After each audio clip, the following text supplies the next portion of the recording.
You ever make nice char for your flint and steel kit, and the next thing you know, you put it away, you go back in the bag, and it's destroyed? Or your tin, something happened in there and it's all smashed up and devastating. But don't you worry, today we're gonna fix that. Today I'm gonna show you to make a traditional tool called a chuck knuck.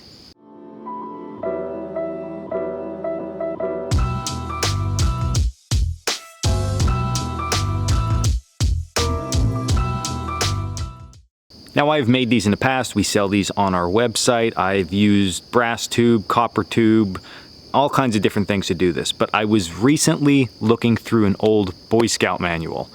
And I was like, wow, there's a chuck knuck. Wow, look how they made it. I'm gonna share it with all my subscribers.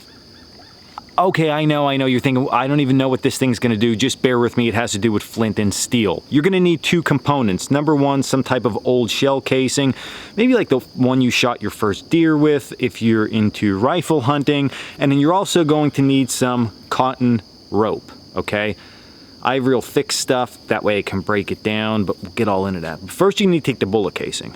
Now, you're not going to take the open side, you're going to take the back side where the primer is located. And then if you're in the field, what I found works really nice is this saw on our multi-tool. Now, not the wood saw, the other one that's used for cutting other materials.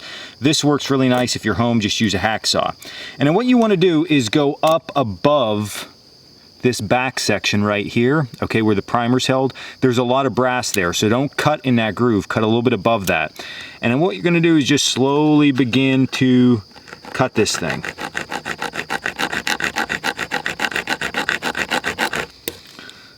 And you can see just a couple swipes, we're making quick progress because it's soft brass. So cut this thing right through.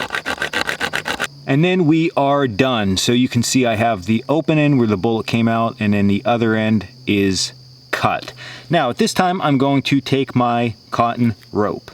Now it's very important that you use 100% natural cotton for this because we are going to char one of these ends. Now it comes down to fitting this inside this. Now there's a very simple trick to this to get it nice and tight, and that's really what you want.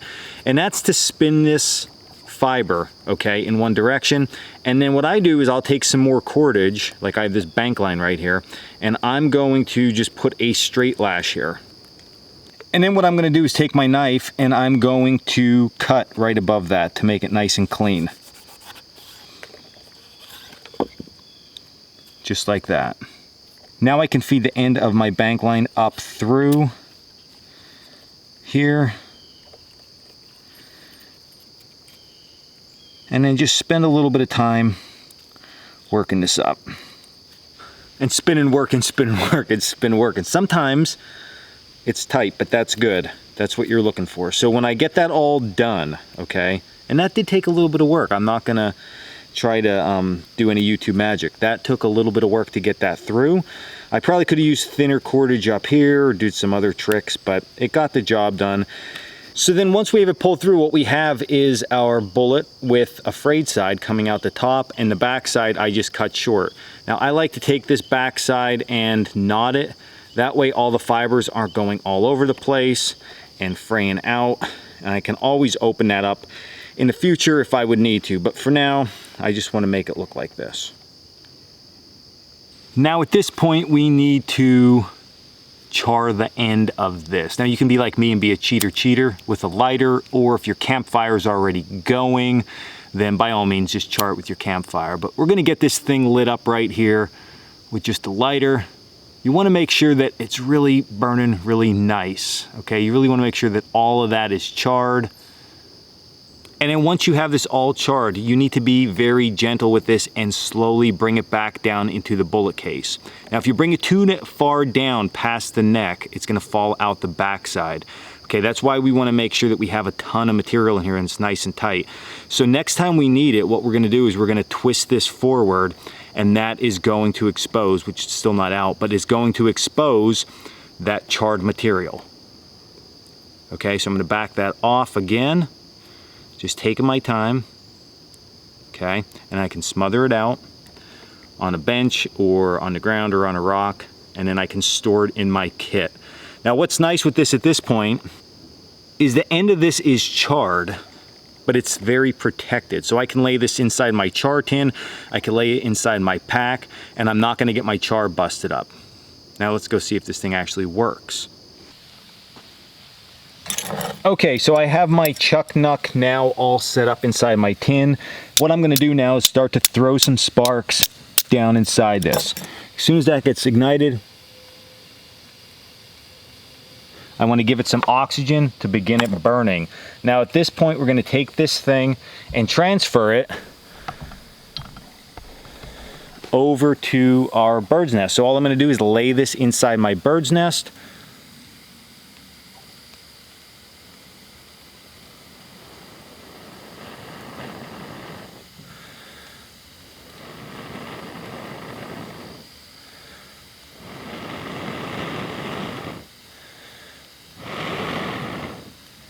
And then we have ourselves fire. So my chuck nuck itself is still going to be burning. So I want to back that off down to the inside and go ahead and smother that out. What you want to be careful of is this tip is going to be hot, so make sure that you don't go and touch that right away. But really easily there, we use that chuck nuck in order to light our fire. And there you have it, an alternate means to get your flint and steel fire started. That's a little bit of a tongue twister, but that is going to be a fun way for you to experiment with this and learn a little bit more about your flint and steel kit and your skill set itself by trying different methods. So I hope you enjoyed this video. Quick, fun little project that you can do. Add another piece of gear to your kit.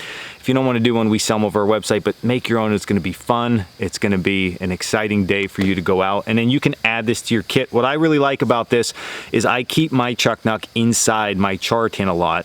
So even if I have charred material, I can still utilize that in case I run low on char, or if my char seems to get all busted up or got moisture or something in it. Sometimes this, because it's down inside that tube, fights off some of those demons. So definitely give this one a shot and add another tool to your toolbox. So as always, check us out at Coalcracker, bushcraft.com. Click the subscribe button, and until next video, stay in the woods.